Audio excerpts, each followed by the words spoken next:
बिस्मिल्लाहिर्रहमानिर्रहीम। अस्सलामु अलैकुम वरहमतुल्लाहि वबरकातुहू।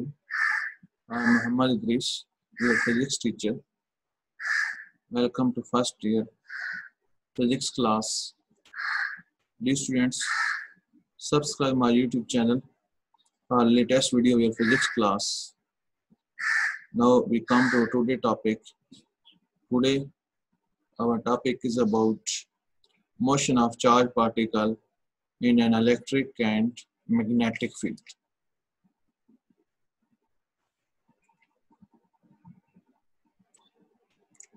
जी स्टूडेंट्स, जैसा कि आज हमारा टॉपिक है motion of charge particle in an electric and magnetic fields.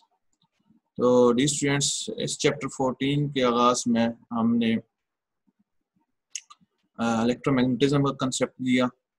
उसमें हमने ये बात की कि किसी भी वायर में से या कंडक्टर में से करंट फ्लो होता है तो उसके गिर्द क्या होता है, मैग्नेटिक फील्ड सेटअप हो जाता है। इस तरह आगे चलते हुए फिर हमने current current conductor in uniform magnetic field की बात की कि करंट करेंट कंडक्टर को हम जब किसी एक्सटर्नल मैग्नेटिक फील्ड में रख देते हैं तो क्या होता है, कंडक्टर जो है एक्सपीरियंस ऑफ फोर्स।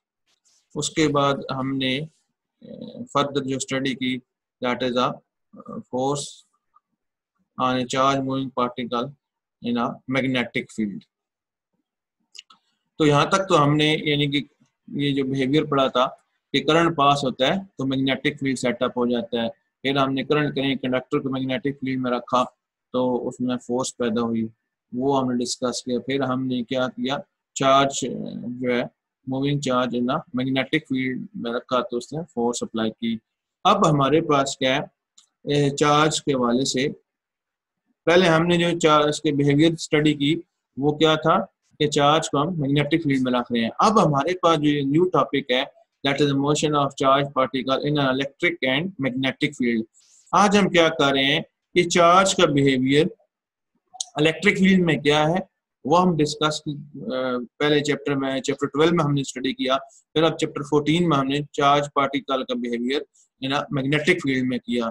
अब हमारे पास क्या है, अब ये है कि अब हम किसी भी चार्ज पार्टिकल्स को इलेक्ट्रिक फील्ड और मैग्नेटिक फील्ड जो है ऐसे रीजन में ले जाएं जहां इलेक्ट्रिक फील्ड भी हो और मैग्नेटिक फील्ड भी हो, तो देन आपके पास क्या है, चार्ज पार्टिकल का क्या बिहेवियर होगा। आज हमने ये चीज डिस्कस करनी है कि motion of charge particle in an electric and magnetic field, यानी हमारे पास कोई ऐसा रीजन हो जहाँ पे इलेक्ट्रिक फील्ड भी हो और मैग्नेटिक फील्ड भी मौजूद हो, और अपने किसी चार्ज पार्टिकल्स को जब हम इलेक्ट्रिक फील्ड और मैग्नेटिक फील्ड में रखते हैं तो देन क्या चार्ज पार्टिकल क्या बिहेवियर होता है, तो ये हमने डिस्कस करना है आज के टॉपिक में।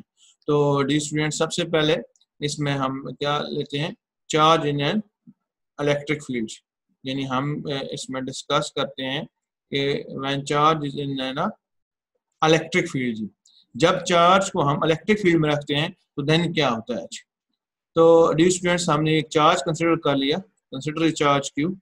तो ये आपके पास इस डायग्राम देखेंगे हमारे पास क्या एक पॉजिटिव चार्ज क्यू है प्लेस इन इलेक्ट्रिक फील्ड। हमने एक पॉजिटिव चार्ज क्यू को इलेक्ट्रिक फील्ड में रख दिया है तो देन क्या होता है, it experiences a force F parallel to the field.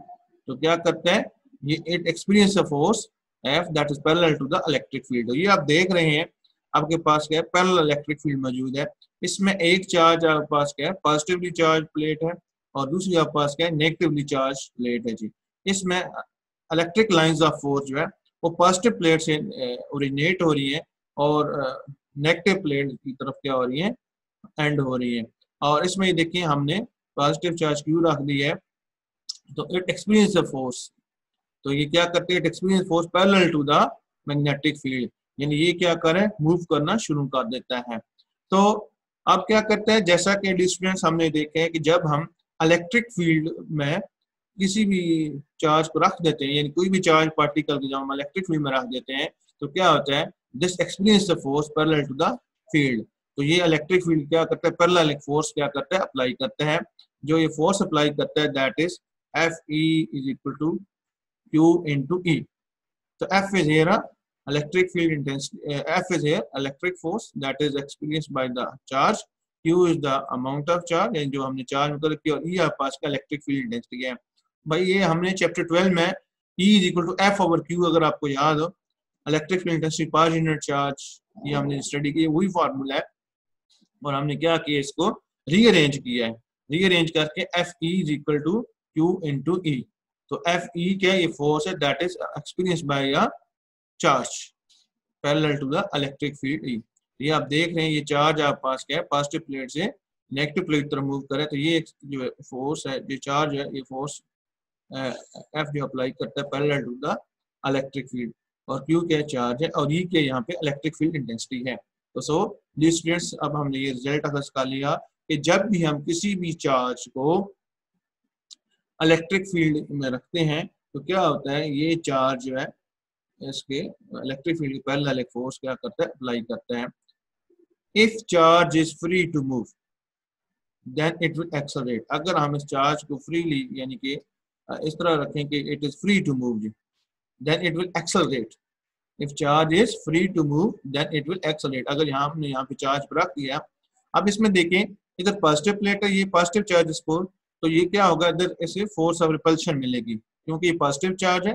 ये आप देखें पॉजिटिव प्लेट है और ये आपके पास क्या है, पॉजिटिव चार्ज है, और यहाँ क्या है, फोर्स ऑफ रिपल्शन होगी। और इधर आपके पास नेगेटिव प्लेट है, नेगेटिव चार्ज है, तो डेफिनेटली यहाँ से क्या मिलेगी, फोर्स ऑफ अट्रैक्शन मिलेगी, ये तेजी से क्या करेगा, आगे मूव करेगा जी। तो सो ये तेजी से आगे मूव करेगा, it's mean that if charge is free to move then it will accelerate, यानी क्या करेगा, एक्सेलरेट करेगा, मूव करेगा दूसरी प्लेट की तरफ, पॉजिटिव प्लेट से नेगेटिव प्लेट की तरफ क्या करेगा, एक्सेलरेट करेगा। तो देन क्या होता है, the acceleration of charge, then the acceleration of charge can be determined by Newton second law of motion. तो हम ये एक्सेलरेशन ऑफ जो चार्ज है सेकंड लॉ ऑफ मोशन का क्या कर सकते हैं, इसे फाइंड आउट कर सकते हैं। अब Newton second law of motion dear student हमने पढ़ रखा है, F is equal to M A. तो एफ से मुराद के यहाँ इलेक्ट्रिकल फोर्स आपकी, एफ ई से मुराद क्या है, that is electrical force experienced by charge, M is the mass of this charge particle and a is the acceleration of this particle। and then हमने क्या किया, इस इक्वेशन को रीअरेंज किया, इस इक्वेशन को रीअरेंज किया है, तो m जो है यहाँ पे मल्टीप्लाई हो रहा है, इधर दूसरी साइड क्या हो जाएगा, डिवाइड हो जाएगा, तो ये क्या बन गया, F E that is the force experienced by charge and divided by mass m। सो हमने फिर क्या किया, अगले स्टेप में यहाँ पर एफ ई की वैल्यू इंसर्ट कर दी। ये लास्ट स्लाइड पे आप आए तो ये आपके पास एफ ई की वैल्यू के क्यू इंटू ई है, तो यहाँ से हमने ये वैल्यू उठाकर क्या कर दी, इस इक्वेशन में यहाँ पर इंसर्ट कर दी है। तो सो आपके पास एक्सेलरेशन क्या आ गया, क्यू ई ओवर एम। तो ये हमारे पास क्या है, एक्सेलरेशन ऑफ चार्ज पार्टिकल हमने क्या कर लिया, फाइंड आउट कर लिया है। If charge is free to move from one plate to another plate, it mean that ये जो चार्ज है, if it is free to move from positive plate to negative plate और one plate to another plate, it's mean that this charge will accelerate, and acceleration of this charge we can find out with the law of second law of motion। तो second law of motion क्या है, F is equal to ma। ये इसकी क्या general statement है। अब हमने क्या किया, इस स्टेटमेंट को अपने इस केस के हिसाब से लिख दिया। तो सो एफ ई का हमने that is the force experienced by a charge is equal to m that is mass of particle and a is the acceleration of particle. तो सो हमने क्या किया, क्योंकि ये चार्ज का एक्सेलरेशन हमने फाइंड आउट करना था, तो सो हमने क्या किया, इस इक्वेशन को रीअरेंज किया है। So a is equal to F E over m, और इसमें हमने क्या किया, एफ ई की जो वैल्यू है इक्वेशन 1 से उठाकर यहाँ पे इंसर्ट कर दिए। सो आपके पास acceleration of charge particle is a is equal to q E over m। अब डी स्टूडेंट्स, हमारे पास ये एक अहम बात है कि if this there is a uniform electric field, अगर ये क्या हो, इलेक्ट्रिक फील्ड क्या यूनिफॉर्म हो, एक इलेक्ट्रिक फील्ड होता है जो वेरी करता है और दूसरा क्या है, यूनिफॉर्म इलेक्ट्रिक फील्ड है, तो देन क्या होगा, acceleration of charge particle will also be uniform. जी हाँ, तो ये दोनों बातें हैं कि अगर इलेक्ट्रिक फील्ड क्या है, यूनिफॉर्म होगा, तो उसमें एक्सेलरेशन ऑफ चार्ज पार्टिकल भी क्या होगा, यूनिफॉर्म होगा, and it can be determined at any point. इसको किसी भी पॉइंट पर हम क्या कर सकते हैं, फाइंड आउट कर सकते हैं। यानी अगर आप पास इलेक्ट्रिक फील्ड जो है वो यूनिफॉर्म है, देन इसके अंदर जो चार्ज मूव कर रहा है, जो एक्सेलरेट कर रहा है, उसका एक्सेलरेशन भी क्या होगा, यूनिफॉर्म होगा, और इसको हम किसी भी टाइम पे इसका एक्सेलरेशन क्या कर सकते हैं, डिटरमिन कर सकते हैं। एनी हो, अगर आप पास क्या है इलेक्ट्रिक फील्ड यूनिफॉर्म ना हो, यानी उसकी वैल्यू क्या कर रही है, वेरी कर रही है, तो देन डी स्टूडेंट्स क्या होगा, उसका एक्सेलरेशन भी क्या करेगा, वेरी करेगा। क्लियर होगी बात डी स्टूडेंट्स। नेक्स्ट अब हमारे पास डी स्टूडेंट्स, अब हमारे पास चार्ज क्या है, charge in a magnetic field. पहले हमने क्या डिस्कस किया था, charge in an electric field discuss किया था, और अब हमारे पास चार्ज क्या है ना, मैग्नेटिक फील्ड है। Now when charge is moving in a magnetic field B with velocity v, तो डी स्टूडेंट्स आप देख रहे हैं कि अब क्या है, charge is moving with a magnetic field, charge is moving in a magnetic field with velocity v, तो देन क्या होता है, then force acting on the charge particle is that is F is equal to Q V cross B. तो dear students ये हम पहले article बड़ी detail में पढ़ा है, magnetic force on the moving charge in a magnetic field, तो वो हमने क्या डिराइव की थी, F is equal to Q V cross B, ये आप पास इसका फार्मूला है फोर्स का। डी स्टूडेंट अगर इसमें कोई डिटेल में आप जाना चाहते हैं तो आप मेरा प्रीवियस टॉपिक देख सकते हैं। यहाँ ये बात डी स्टूडेंट देखें कि ये आप पास क्या है, मैग्नेटिक फील्ड है, ये इसका नॉर्थ पोल है, और ये दूसरा आप पास डायग्राम देखें साउथ पोल है। यहाँ से आप देखें मैग्नेटिक लाइंस ऑफ फोर्स जो है इस नॉर्थ पोल से ओरिजिनेट होके साउथ पोल की तरफ जा रही है, ये देखें एरो हेड यहाँ पर रिप्रेजेंट कर रहे हैं, और ये आप पास क्या है, मैग्नेटिक लाइंस ऑफ फोर्स को क्या कर रहे हैं, रिप्रेजेंट कर रहे हैं। ये एरो हेड आपको सामने इधर इंसर्ट कर रहा हूँ, तो ये आप पास क्या है, that is a magnetic lines of force, यानी इसको आपने एक्सटर्नल मैग्नेटिक फील्ड के अंदर रखा है, तो ये इसका नॉर्थ पोल है, ठीक है जी, और ये आप पास इसका क्या है, साउथ पोल है, ये इसका साउथ पोल है। मैग्नेटिक लाइंस ऑफ फोर्स जो है नॉर्थ पोल से ओरिजिनेट होकर साउथ पोल तरफ जा रहे हैं। अब यहाँ देखें इसमें कि ये हमारे पास क्या चार्ज पार्टिकल सपोज प्रोटॉन है, तो इसको हमने क्या किए, इसके पैरेलल जो है ये आप देखें कि इसको हम यहाँ इस पे प्रोजेक्शन कर रहे हैं। तो याद रखें अगर मैग्नेटिक फोर्स जो है किसी भी चार्ज पार्टिकल उस पर मैक्सिमम ऑफ द जब when it is projected perpendicular to the magnetic field. तो अब ये देख रहे हैं कि अब हम जो है इसे परपेंडिकुलर जो है ड्रा कर रहे हैं, क्योंकि मैग्नेटिक फोर्स डायरेक्शन इस तरफ है, ठीक है, ये आप पास मैग्नेटिक फोर्स की डायरेक्शन को क्या कर रही है, रिप्रेजेंट कर रही है।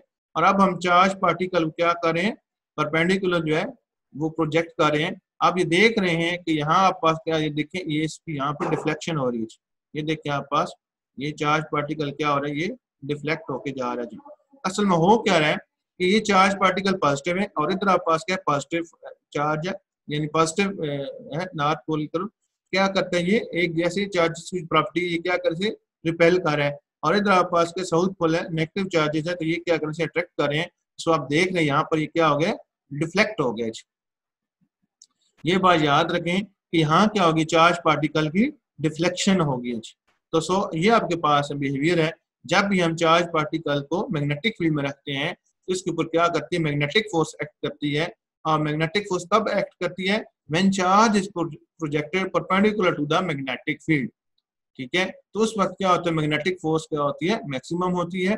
और ये देख रहे हैं यहाँ पर मैग्नेटिक फोर्स एफ जो है ये यहाँ पर अप्लाई कर रही है इस पर, और ये यहाँ पर चार्ज पार्टिकल जो है हमने इसके पैरेलल यहाँ देखे हैं, तो ये क्या कर रहे हैं, डिफ्लेक्ट कर रहा है। तो ये आप पास क्या डिस्टेंस बिहेवियर है चार्ज पार्टिकल का इन अ मैग्नेटिक फील्ड में। यानी जब भी हम किसी भी चार्ज पार्टिकल्स को मैग्नेटिक फील्ड में रखते हैं तो क्या होता है, इसमें मैग्नेटिक फोर्स जो है वो एक्ट करती है, and this magnetic force F is equal to V cross B, this is our equation 2। And क्या होता है इसमें चार्ज पार्टिकल, आप डायग्राम देख रहे हैं क्या हो रहा है, डिफ्लेक्ट हो रहा है। अब डिस्टेंस से हमारे पास क्या आ रही है, लॉरेंट्ज फोर्स आ रही है। लॉरेंट्ज फोर्स क्या है, तो लॉरेंट्ज फोर्स में आप देखें जो कि हमारा इस टॉपिक का आज बेसिक है। पहले हमने इंडिविजुअली क्या किया, डिस्कस किया कि जब हम चार्ज पार्टिकल को इलेक्ट्रिक फील्ड में रखते हैं देन क्या होता है, उसका बिहेवियर क्या होता है। फिर हम क्या करते हैं कि चार्ज पार्टिकल को मैग्नेटिक फील्ड में रखते हैं तो क्या होता है, ये हमने डिस्कस किया। अब हमारे पास क्या है, हमने चार्ज पार्टिकल लेकर उसको एक ऐसे रीजन में ले आए हैं, उस रीजन में से रख दिया है जहाँ पे इलेक्ट्रिक फील्ड भी है और वहां पर मैग्नेटिक फील्ड, दोनों क्या करें एग्जिस्ट कर रहे हैं। तो देन क्या होता है, तो उसको हम क्या कहते हैं, जो फोर्स अप्लाई हम क्या कहते हैं, लॉरेंट्ज फोर्स कहते हैं। तो देख लेते हैं student, when A charge Q, ये हमारे पास स्टूडेंट चार्ज क्यू है, चार्ज पार्टिकल इस पे चार्ज क्यू है, is moving with the velocity v, ये वेलोसिटी v से क्या कर रहा है, मूव कर रहा है इन अ रीजन। वही जो बात है जो मैं इस बात पे जोर दे रहा हूँ, इन अ रीजन, ये कैसे रीजन में मूव कर रहा है, there is an electric and magnetic field both are available. यानी अब हमने चार्ज q लिया है, it is moving with the velocity v in a region.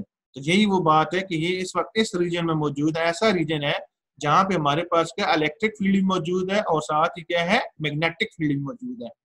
तो सो फिर क्या होता है, तो कह रहा है कि आपके पास टोटल फोर्स होगी, नेट फोर्स जो F होगी, this force F it is the vector sum of electric and magnetic field की इक्वल होगी जी हाँ। तो this is called a Lorentz force students. तो बता रहे हैं कि जब हम किसी चार्ज q को विद वेलोसिटी v उसे हम ऐसे रीजन में रखते हैं जहां पर इलेक्ट्रिक फील्ड मौजूद है और उसका मैग्नेटिक फील्ड मौजूद है, ये दोनों यानी उसमें क्वालिटीज मौजूद है, रीजन में दोनों मौजूद हैं। तो देन क्या होगा, जो total force act on the charge particle it will be equal to the vector sum of electric and magnetic forces, यानी इलेक्ट्रिक और मैग्नेटिक फोर्सेस के सम के बराबर। ये देख रहे हैं आपके पास फार्मूला, तो यहाँ पर स्टूडेंट्स जो टोटल फोर्स F है it will be the vector sum of electric force and plus magnetic force. तो यहाँ हम क्या करें, इसकी वैल्यू यहाँ इंसर्ट करें। तो इलेक्ट्रिकल फोर्स जो है ये हमने लास्ट स्लाइड्स में पहले ये डिस्कस किए। तो यहाँ पास ये इलेक्ट्रिक फोर्स इस इक्वेशन 1 से इसकी वैल्यू उठा के उसमें हमने क्या कर दिए, इंसर्ट कर दिए। ये आपके पास F is equal to Q into that is the electric force. ये वो फोर्स है जो इलेक्ट्रिक फील्ड में चार्ज क्या करता है, इलेक्ट्रिक फील्ड के पैरेलल अप्लाई करता है। और प्लस आपके पास क्या है, ये Q into V cross V, ये वो मैग्नेटिक फोर्स है जो कि जब भी हम चार्ज पार्टिकल्स को प्रोजेक्ट करते हैं perpendicular to the magnetic field, तो इस पे क्या होता है, मैग्नेटिक फोर्स अप्लाई होती है और जो कि पार्टिकल्स क्या कर देती है, डिफ्लेक्ट कर देती है। तो इसकी वैल्यू हमने देखिए इक्वेशन 2 से उठा के क्या कर दी है, इस इक्वेशन में हमने इंसर्ट कर दी है। तो सो यानी कि इस केस में जब कोई भी चार्ज पार्टिकल जिसको हम क्या करते हैं इलेक्ट्रिक और मैग्नेटिक फील्ड दोनों में रख देते हैं, then total force will be equal to the vector sum of electric and magnetic forces. तो ये आपके पास होगा, this force is known as Lorentz force. तो इसको हम क्या कहते हैं, लॉरेंट्ज फोर्स कहते हैं, क्योंकि ये लॉरेंट्ज ने सबसे पहले जो है इसका एक्सपीरियंस किया और एक्सपेरिमेंट्स के बाद हमें बताया। क्योंकि इससे पहले जो भी बात हो रही थी, चार्ज को इलेक्ट्रिक फील्ड में रखा जा रहा था, उसका बिहेवियर नोट किया जा रहा था, फिर चार्ज को मैग्नेटिक फील्ड में रखा जा रहा था, उसका बिहेवियर नोट किया जा रहा था। तो ये लॉरेंट्ज क्या, ये फर्स्ट साइंटिस्ट है कि इसने क्या किया, एक ऐसा रीजन ले आया जिसमें इलेक्ट्रिक फील्ड भी है और मैग्नेटिक फील्ड दोनों की क्वालिटी जिसमें मौजूद है। जब इसने चार्ज पार्टिकल को इन दो ऐसे रीजन में रखा जहाँ इलेक्ट्रिक फील्ड और मैग्नेटिक फील्ड दोनों मौजूद है, तो उसने देखा कि जो टोटल फोर्स है F है, that is the vector sum of electric and magnetic force. तो ये आपके पास है, and then this force is called Lorentz force. Students इसमें note, does magnetic force do any work on a charged particle? यह अब आपके पास क्वेश्चन है कि क्या मैग्नेटिक फोर्स जो है चार्ज पार्टिकल पर कोई वर्क डन करती है। तो स्टूडेंट्स आप बताता चलूं, सिर्फ और सिर्फ इलेक्ट्रिकल फोर्स क्या करती है, does work. Electrical force does work only on charge particle. तो जब भी कोई चार्ज पार्टिकल जो है इलेक्ट्रिक फील्ड और मैग्नेटिक फील्ड में एक साथ जो ऐसे जिसमें इलेक्ट्रिक फील्ड भी हो और मैग्नेटिक फील्ड भी हो, उसमें मूव कराया जा रहे, तो उसमें क्या होता है, सिर्फ इलेक्ट्रिकल फोर्स क्या करती है, चार्ज पार्टिकल पर वर्क करती है, जबकि मैग्नेटिक फोर्स होती है, while magnetic force just deflects the charged particles. तो मैग्नेटिक फोर्स क्या करती है, just deflect the charge particle, it performs no work. तो सो ये जो है magnetic force perform no work. तो मैग्नेटिक फोर्स जो है it just to deflect a particle in a magnetic field but it performs no work, यानी ये उस पर कोई वर्क नहीं करती है। तो डी स्टूडेंट्स हमें पता चला कि जब हम किसी भी चार्ज पार्टिकल को एक ऐसे रीजन में रखते हैं जहां पर मैग्नेटिक फील्ड और इलेक्ट्रिक फील्ड दोनों मौजूद हो, तो क्वेश्चन ये है, क्या magnetic force do any work on charge particle. तो इसका आंसर ये है कि सिर्फ और सिर्फ इलेक्ट्रिकल फोर्स क्या करती है, चार्ज पार्टिकल पर वर्क डन करती है, जबकि magnetic force का, it just deflects the charged particle and it performs the work. Thank you.